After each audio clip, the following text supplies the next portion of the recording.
আমরা দেখতে পাচ্ছি যে আমাদের ছাত্রী ভাইরা তারা অনেক গাড়ি আটকিয়ে দিচ্ছে কিংবা চেকিং করছে। তো আসলে কিছু কিছু গাড়ি আমরা দেখছি যে লাইসেন্সের ডেট নাই কিংবা কাগজপত্রও ঠিক নাই। তো আসলে তাদেরকে কিছুক্ষণ দাঁড়িয়ে রেখে ছেড়ে দেওয়া হচ্ছে, আসলে তাদের কোনো শাস্তির আওতায় আনা হচ্ছে না কিংবা মামলা যে বলে সেটাও দেওয়া হচ্ছে না। আসলে এই ব্যাপারটা আপনি একটু কিছু বলেন। আমরা তো আজকে থেকে সবাই রাস্তায় নামলাম। আমাদের আমাদের হচ্ছে ট্রাফিকের একজন কমিশনার স্যার আছেন, স্যারের নির্দেশনা হচ্ছে রাস্তার শৃঙ্খলা আগে ফিরে আসুক, তারপরে আমরা যত ধরনের আমাদের মানে আইন আছে আমরা অপরাধের ধরন বুঝে আমরা সেটা প্রয়োগ করব। এটা হচ্ছে আমাদের বর্তমান পরিস্থিতি। আর ওরা যে গাড়িগুলো চেক করতেছে, কিছু কিছু সরকারি যানবাহন আছে, হয়তো ওরা স্টুডেন্ট মানুষ সেটা বুঝতেছে না। এই সরকারি যানবাহনের কাগজপত্রগুলি ওইখানে থাকে না। এটা পরিবহন পুল আছে, ওদের দপ্তর আছে, ম্যাক্সিমাম ওইখানে থাকে, বাট তাদের লাইসেন্সটা থাকা বাধ্যতামূলক। মানে ওইগুলোই হচ্ছে হয়তো ওরা বলতেছে কাগজপত্র নেই। আমি নিজে ছিলাম, অনেকগুলি গাড়ি দেখলাম, একেবারে মোস্ট সিনিয়র স্যারদের, যেমন হচ্ছে বাণিজ্য মন্ত্রণালয়ের কন্ট্রোলার স্যার, তারপরে এখানে মৃত্তিকা ভবনের যে ডিরেক্টর স্যার, কিন্তু ওনাদের কাগজগুলো হচ্ছে দপ্তরে জমা থাকে। এটা হয়তো ওরা হয়তো 2-1 দিনের ভিতরে ওরা দেখতে দেখতে শিখে যাবে। অনেক জায়গায় আসলে আমরা ঘুরে ঘুরে দেখেছি, আসলে আপনাদের পরিসরে কাজ শুরু হয় নাই। তো অনেক জায়গায় ছাত্র ভাইরা আসলে চেক করছে, লাইসেন্স চেক করছে কিংবা গাড়ি, হয়তো অনেক ছাত্র ভাইরা বুঝেই না আসলে লাইসেন্স সম্পর্কে বা তাদের আইডিয়াটা নাই, তারা চেক করছে কিংবা পানিশমেন্ট দিচ্ছে। আসলে আপনি এই জিনিসটা আসলে কিভাবে দেখছেন তাদের এই জিনিসগুলো? আসলে এটা তো আমরা একটা স্বায়ত্তশাসিত বাহিনী, হ্যাঁ, আধা সামরিক বাহিনী।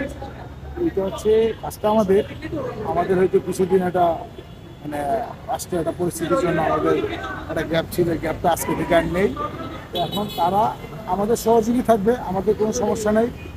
তারা হচ্ছে রাষ্ট্রের, আপনারা ভালো করে দেখছেন যে আসলে একটা বিপ্লবের মাঝেই এই জিনিসটা আসছে। ওরা হয়তো বুঝবে যে এটা একটা কর্তৃপক্ষের, নির্দিষ্ট কর্তৃপক্ষের কাজ এটা, হ্যাঁ, যেটাই ওরা স্টুডেন্ট মানুষ, ওরা কতদিন করবে। যেহেতু আমরা এখন চলে আসছি, আমরা আস্তে আস্তে আস্তে আস্তে আমাদের আইনগুলা যথাযথ অনিয়মের বিরুদ্ধে প্রয়োগ করবো আমরা। ওরা তখনই বুঝতে পারবে যে আসলে এই কাজটা তো আমাদের না, আমাদের পড়াশোনা করা কাজ। এখন যেহেতু আমরা চলে আসবো, আমরা আস্তে আস্তে আস্তে অ্যাপ্লাই করবো।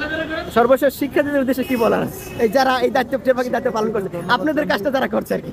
ধন্যবাদ জানাই। আসলে ট্রাফিকের কাজটা অত্যন্ত কঠিন একটা কাজ।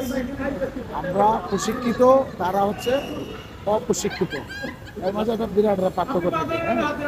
তারা হচ্ছে প্রশিক্ষণ মৌলিক এবং হচ্ছে বাস্তব, সেই দুটো প্রশিক্ষণ নিয়ে আমরা এখানে আসছি। আমরা যেটা করব তারা হয়তো মানে এখন যেটা করতেছে আবেগ দিয়ে এইভাবে হবে না, একটা টিম ওয়াইজ ট্রাফিকিংটা থাকা দরকার। বিশ্বের অনেক দেশে আছে স্কুল কলেজ থেকে ওরা নিজেরা ট্রাফিকিংটা করে, ট্রাফিকের সাথে এসে ওরা আমাদের সাথে সমন্বয় হয়ে এটা উদ্যোতন আমাদের সিনিয়র স্যার যারা আছে, স্যারদের সাথে প্রয়োজনীয় কথা বলে স্কুল কলেজ বিশ্ববিদ্যালয়ের টিচারদের মাধ্যমে ওরা যদি আসে, এই ট্রাফিকিংটা আসলে প্রত্যেকটা ঘরে যারা যানবাহন গাড়িতে চড়ে তাদের দৌড় করে পৌঁছে দেওয়া উচিত। তাদেরকে সাধুবাদ জানাই। তারা এখন যেটা করতেছে সেটা মানে উইদাউট ট্রেনিং, মানে ট্রেনিং ছাড়া। তো ওরা যখন এই জিনিসটা ছোটোখাটো ট্রেনিং নিয়ে আসবে বা আমাদের সাথে মার্চ হয়ে কাজ করবে, ওরা একসঙ্গে দক্ষ হয়ে যাবে। স্যারের পরিচয়ের নামটা যদি বলতেন।